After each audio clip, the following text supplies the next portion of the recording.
Alors j'ai commencé à réaliser que c'était important de vivre, on va dire, en harmonie, en conformité avec la nature quand j'ai commencé à étudier les plantes médicinales parce que je me suis rendu compte qu'au rythme des saisons, on retrouve ça d'ailleurs en naturopathie traditionnelle européenne et aussi dans la médecine chinoise, notre organisme devait être drainé et tout particulièrement certains organes. Donc j'ai trouvé ça très intéressant notamment de constater combien cette nature, au rythme des saisons, nous apportait ce dont notre corps avait réellement besoin dans la saison en cours. Voilà, donc ça a été ce premier constat. Et puis j'avais réalisé que nous, en tant que femmes, au cours de notre cycle menstruel, nous traversions en fait 4 saisons très distinctes.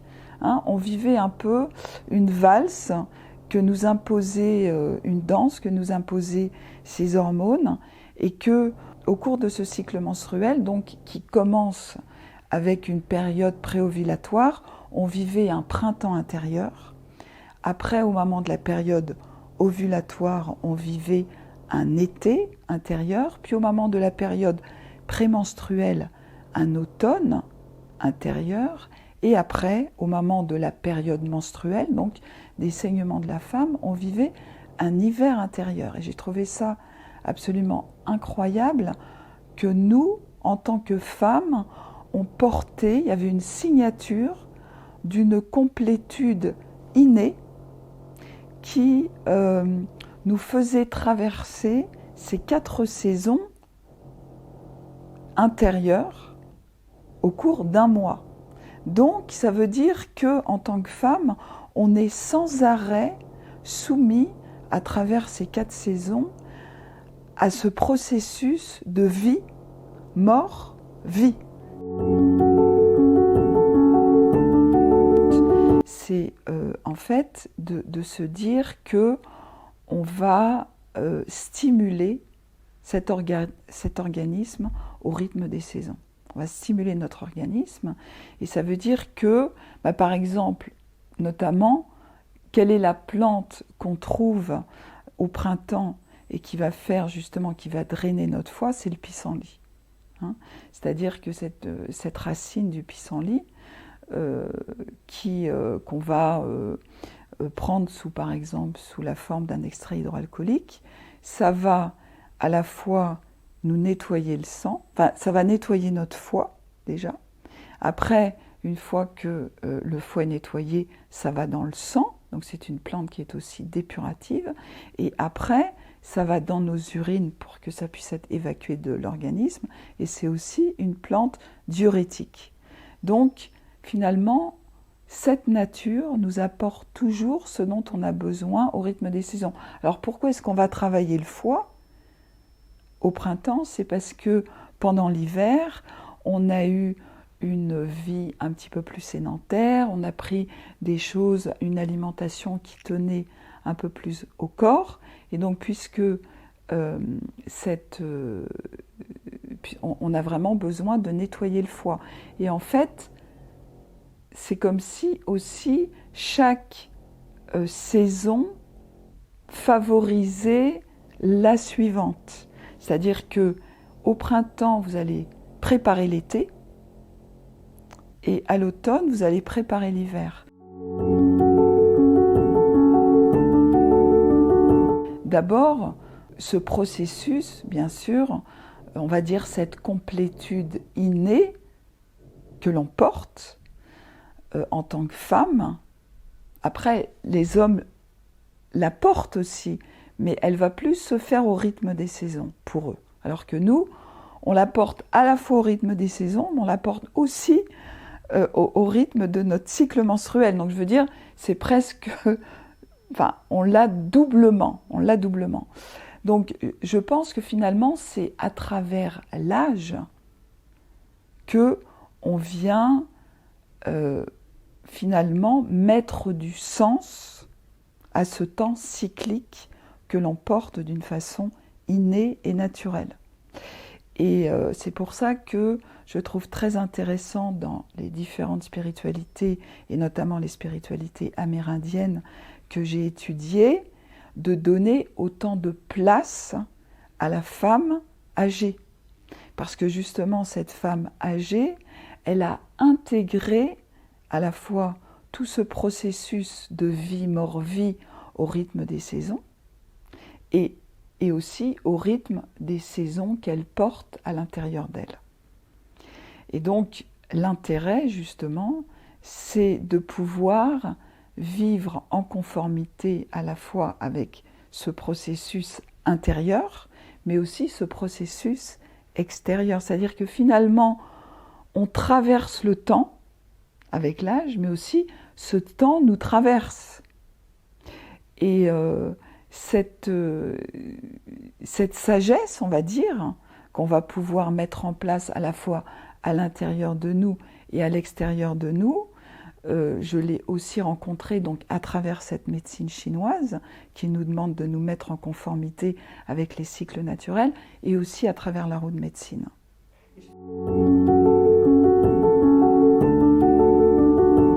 Alors, justement, pour moi, cette roue de médecine, c'est un modèle d'évolution. Elle nous donne des repères spatio-temporels et elle nous montre que, justement, pendant notre jeunesse, c'est-à-dire en fait, on va dire qu'il y a 4 cadrans sur la roue de médecine. 4 cadrans principaux, donc le printemps, l'été, l'automne, l'hiver. Ça correspond le printemps à la jeunesse, l'été à l'âge adulte, l'automne à l'âge, on va dire l'âge mûr, hein, l'âge que moi j'ai, et après la vieillesse, mais aussi les anciens. On va dire la connaissance des anciens. Donc des gens qui sont déjà repartis dans l'autre monde. Hein. Dans toutes les sociétés traditionnelles, les anciens, c'est des gens qui viennent peut-être nous parler à travers des rêves, justement, à travers des visions. Et donc, on va dire que l'âge, la jeunesse et l'âge adulte, on va développer des qualités plutôt masculines. Hein, c'est-à-dire qu'on va plutôt être tourné vers l'extérieur.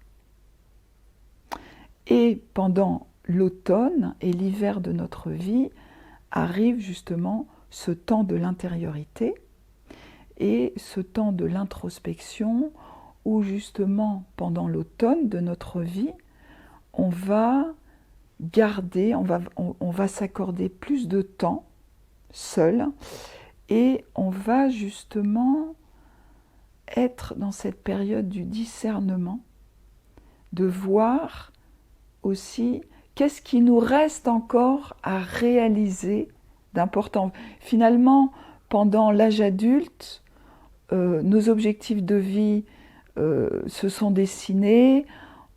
On sait à peu près vers l'âge de 30, 35, 40 ans ce vers quoi, ce qu'on a envie de réaliser. Et après, à l'âge de 50, 55 ans, on se dit, tiens, qu'est-ce qui me reste encore à faire pour pouvoir être dans cet accomplissement d'être humain. Donc finalement, cette roue de médecine, c'est un modèle d'évolution à la fois spatio-temporel pour développer son potentiel humain en tant qu'homme comme en tant que femme.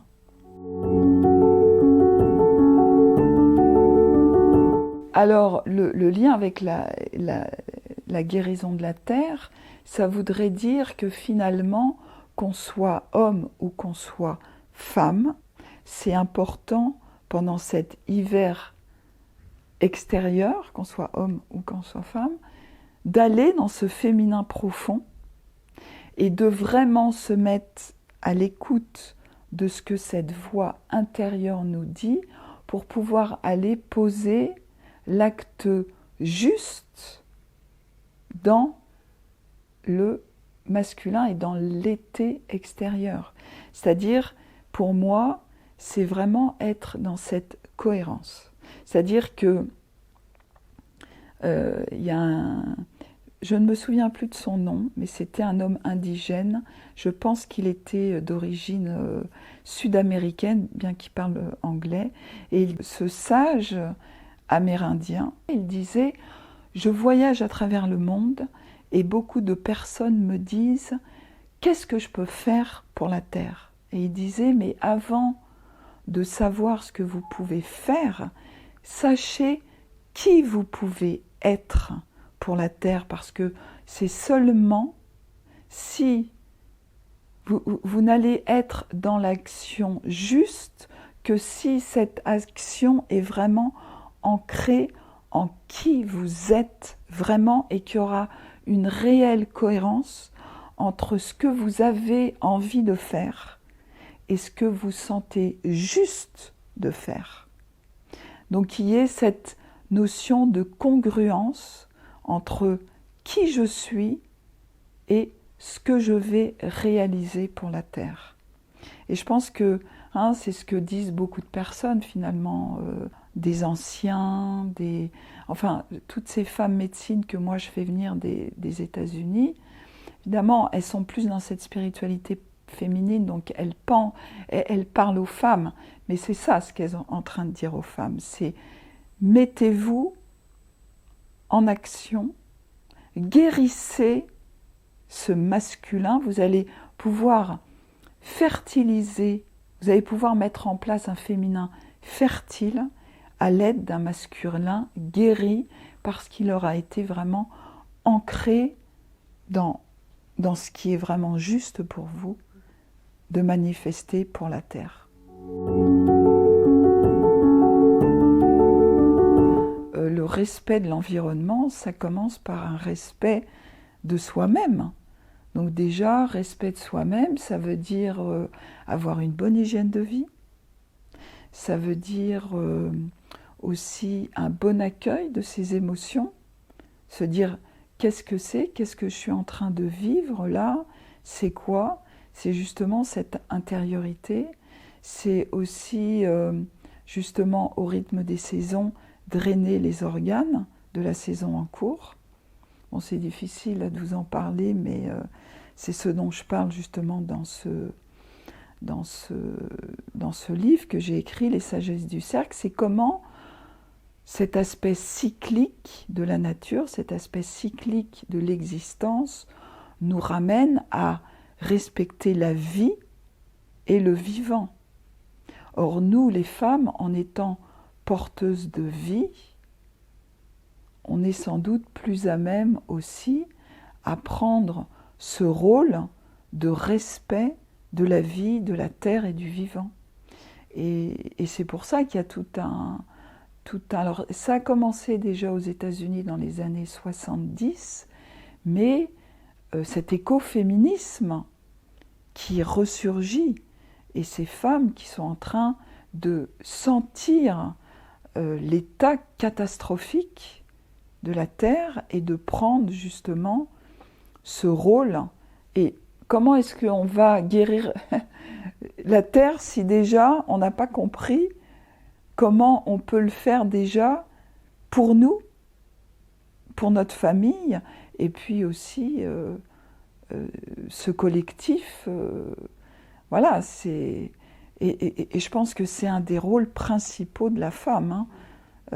Et d'ailleurs, c'est le rôle qu'avait la femme avant, dans des sociétés traditionnelles. C'est-à-dire qu'on dit, chez les Amérindiens, on disait, lorsque la femme a ses premières règles, elle prend conscience de son pouvoir.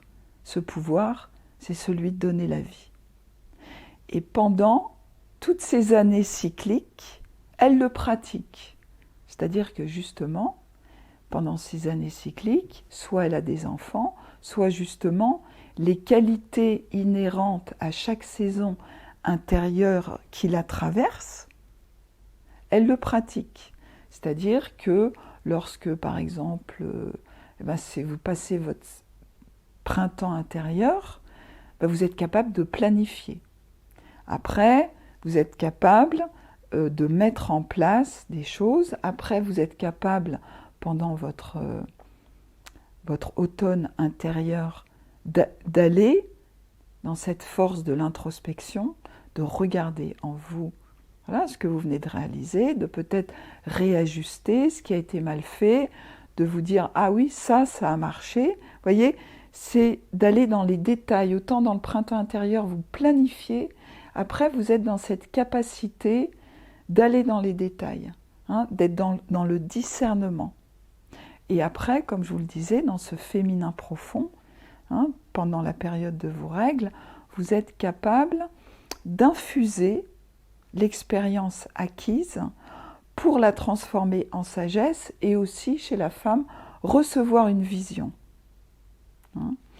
Donc, quand vous avez, pendant toutes ces années de cycle, pu développer ces différentes qualités, hein, développer votre potentiel de femme, à ce moment-là, arrive le temps de la ménopause où là, vous devenez la femme qui transmet. Vous devenez cette femme sage qui, forte de l'expérience acquise, va transmettre la connaissance. Et transmettre la connaissance, c'est vraiment, c'est-à-dire que vous n'êtes plus mère de vos enfants, vous devenez mère de toutes les générations.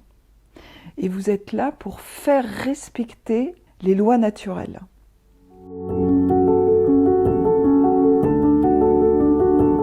C'est vrai qu'à l'heure actuelle, on vit un petit peu, à contre-courant, puisque on travaille beaucoup l'hiver, alors que les anciens, ils se reposaient. Et l'été, on prend nos vacances, alors que normalement, c'est là où finalement, les anciens travaillaient. C'était la période de générosité de la terre, de pleine croissance, de récolte. Hein. Donc, voilà, donc c'est comment aussi on va tenter de plus vivre en conformité avec ces lois naturelles et aussi même dans nos projets de vie, c'est-à-dire que si on place sur une roue les 4 saisons, okay, on va placer la saison de l'hiver en bas, en haut, juste au-dessus, on va placer la saison de l'été, à droite, on va placer le printemps, et à gauche, on va placer l'automne. Et l'hiver, c'est ce qu'on appelle dans la spiritualité amérindienne le féminin profond, c'est-à-dire c'est ce temps de l'intériorité. Et l'été, c'est le temps de la réalisation, c'est-à-dire que pendant l'hiver, vous vous mettez, on va dire, en stand-by un petit peu, hein, à l'image de cette saison où on a l'impression que rien ne se passe. Sous la terre, il y a cette germination qui est en train de se faire, et finalement, vous êtes en train de, on va dire, d'infuser tout ce qui s'est passé pendant l'été et l'automne précédent, et de le transformer en sagesse, mais cette infusion, finalement, elle se fait dans le corps. Hein, et c'est dans le corps qu'on reçoit, finalement, qu'on se met en osmose avec ce qu'on ressent dans le corps, pour pouvoir après, finalement, on est à l'écoute de cette voix intérieure, pour après aller mettre en place, aller réaliser ce que cette voix intérieure nous dit de faire.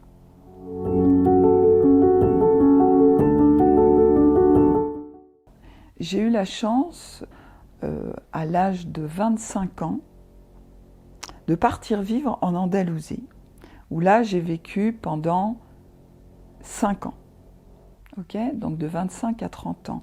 Et c'est vrai que finalement j'avais 2 vies. J'avais la vie de l'hiver, c'est-à-dire dans un petit village au bord de la Méditerranée, où là il ne se passait pas grand-chose, c'était vraiment le temps de l'intériorité. Et puis après, le printemps, l'automne, où vraiment il y avait le tourisme qui était là, qui arrivait, enfin beaucoup de touristes qui arrivaient.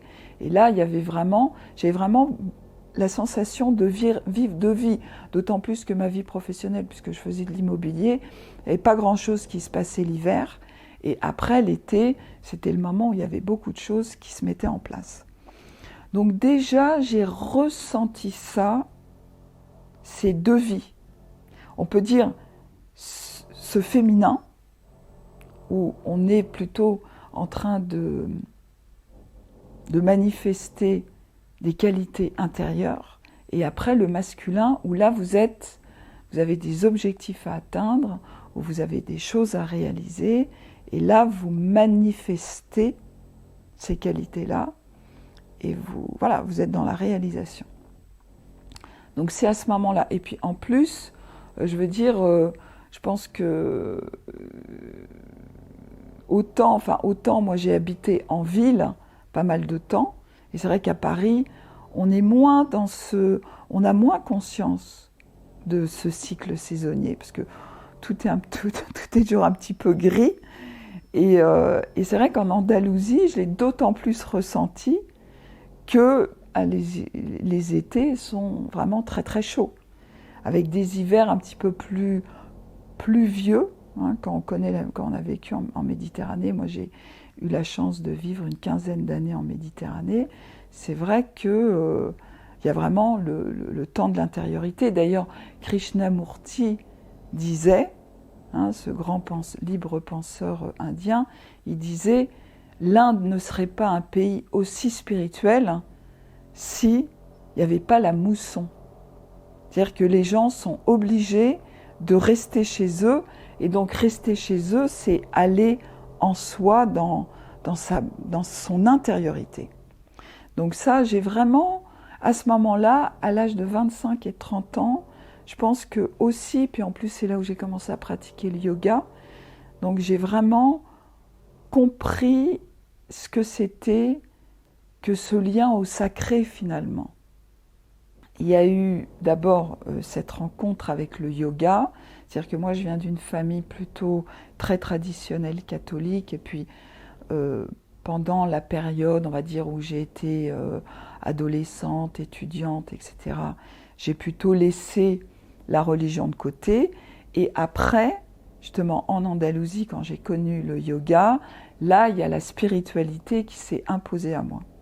C'est-à-dire plutôt le fait de, comment dirais-je, de laisser des croyances pour aller vers une expérience intérieure dans laquelle il n'y a pas vraiment de dogme, mais une expérience, on va dire, de soi à soi, avec quand même la sensation qu'il y a quelque chose, une entité qui nous dépasse, un créateur et une entité ou quelque chose d'immanent qui est là, mais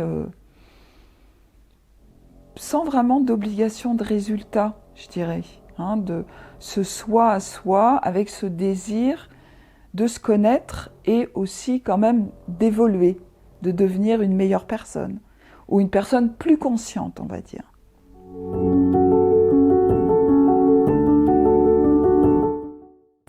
C'est la nature qui nous fait aller vers notre propre nature. Et pour moi, ça a été très important justement de comprendre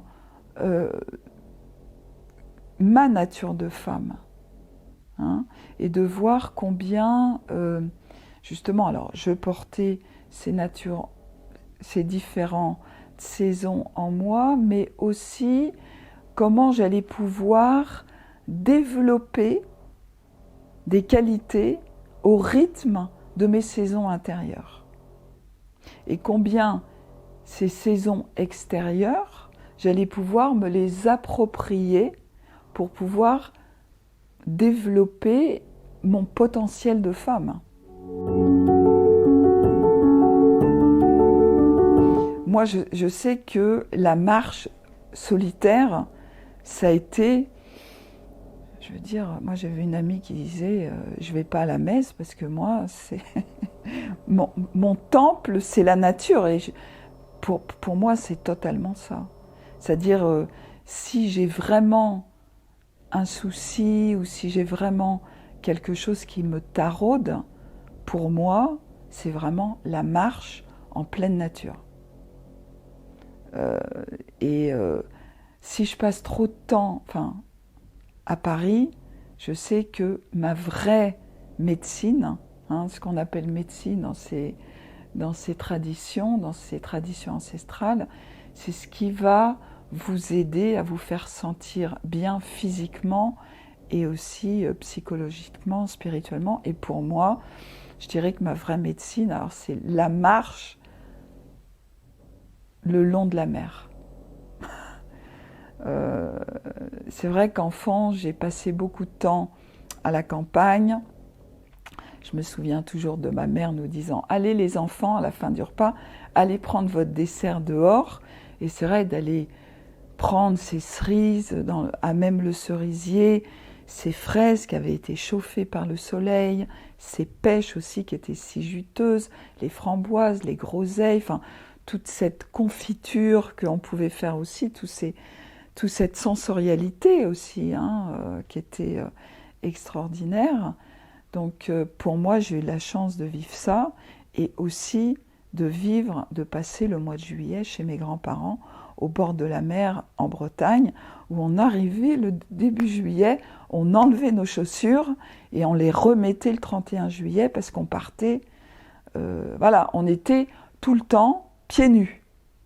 Donc ce contact, puis je me souviens, on marchait sur des rochers, moi-même de temps en temps, je remarche sur les rochers de mon enfance et j'ai mal. Et je me souviens, on avait une corne sous les pieds qui était incroyable. On vivait en total. On était un peu des petits sauvageons. Voilà. Et pour moi, ça, c'est vraiment des très bons souvenirs d'enfance. Et je pense que ça m'a façonné quelque part. Je pense que ce lien à la nature, j'ai eu la chance de l'avoir très jeune.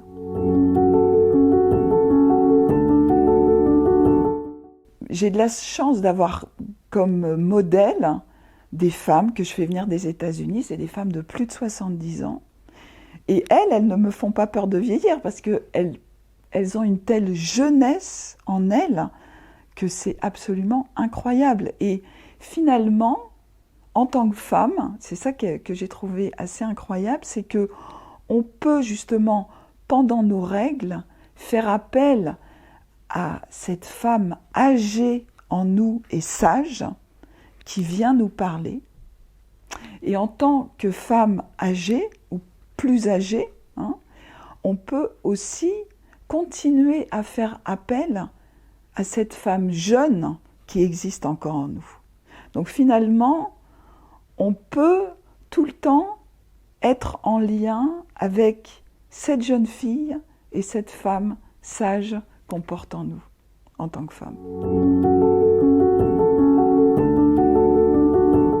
Moi, quand je vois les femmes de ma génération, il y a vraiment une prise de conscience et elles ont vraiment un rôle à prendre, surtout aussi pour soutenir, parce que je vois toute une génération de femmes jeunes qui sont très intéressées par toute cette spiritualité féminine, mais on sent quand même un manque d'ancrage.